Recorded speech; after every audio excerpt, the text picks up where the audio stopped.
It's Monday, isn't it? What can I do for my video today? I don't know. I think I might have run out of my ideas. Well, I don't know. I've already done that. Done the darts practice. Showing you around the house. What can I do? I don't just want to do... Ha! Got it! That's what I'll do.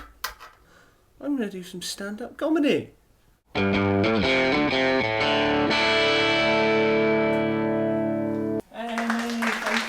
much.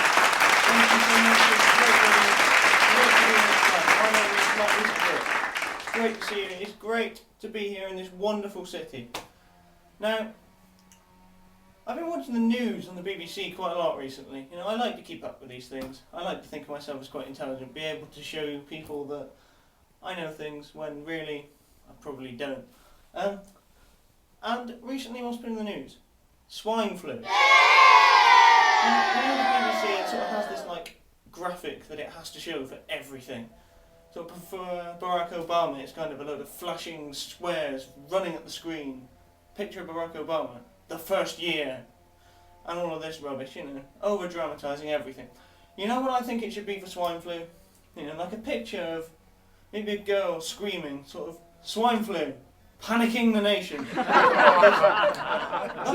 That's what the BBC are doing, isn't it? You know, what are the symptoms of swine flu? Well, right, the symptoms of swine flu are runny nose, sneezing, feeling tired. Now, I don't know if this is just me, I don't know if any of you have thought this either, but these symptoms sound a lot like normal flu. It does seem like it's kind of normal flu, just with added panic. You know, the BBC, millions are gonna die from swine flu, the world will end. You know, I remember a couple of years ago when they did this with, what was it, bird flu. You know, the world was gonna end, everyone was gonna die, we're gonna have a huge bird-infested world, I don't know. Now we're all going to turn into pigs or something like that, or it's going to turn out like the film I Am Legend with Will Smith. Who knows? But really, how many people have died of swine flu? 700 in the world. Last time I saw 700 people had died from swine flu. That was all. Out of 6 billion people in the world, 700 dying from it, I quite fancy my chances of staying alive, to be honest. I don't think I'd even notice. I'd just get the flu, you know. I'm a man, so I'd lie in bed for about 20 days anyway. But I don't think I'd notice that I had swine flu. But, you know, the BBC, massive panicking with news with swine flu and all that, went away for a while when something more interesting came up, like MPs' expenses. And now that that's died away, they need something to fill in the gap between now and the next panic or election or God knows what. So it's swine flu. We're going to panic about that. But you know, I really, really like the BBC for two reasons. One, Doctor Who. It's awesome. Yeah, it is. Shut up. It's awesome. And two, no, seriously, shut up. I will come down there and hurt you. It's awesome. And number two, adverts. BBC has no adverts. Anyone who knows me will tell you, when an advert comes on, they need to leave the room. Has anyone seen the new Ford advert? Because to me, you know what adverts are supposed to do? Adverts are supposed to show you a product and sell it to you. They're supposed to show you why something's great, aren't they? That's what adverts are for, really. If you can't do that, you might as well not be in marketing. It's just what I think, but who knows.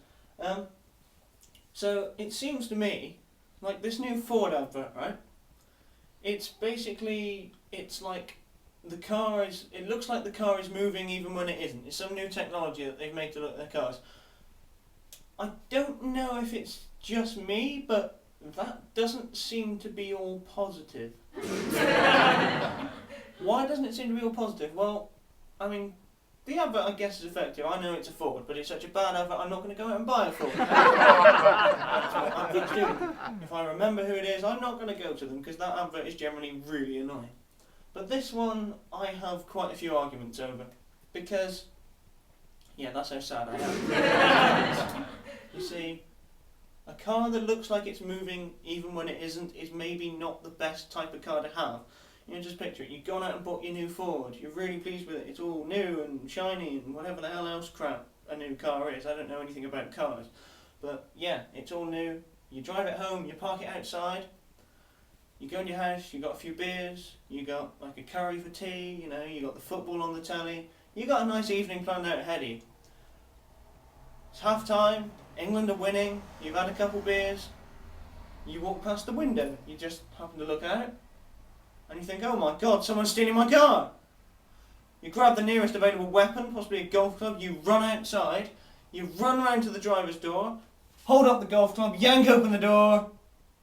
Oh crap, it's happened again. The car looked like it was moving, but it was not. Someone hasn't nicked the car, it just looks like it, you know. That's one bad thing about that advert. One bad thing about having a car that looks like it's moving when it isn't. Probably you might think someone's nicking it. That's just what I see when I think of these adverts. That's all the time I've got, ladies and gentlemen. Because I'm no good at this. So yeah, I hope you've had a laugh and have a great night. I shall see you all never again. Goodbye, good night.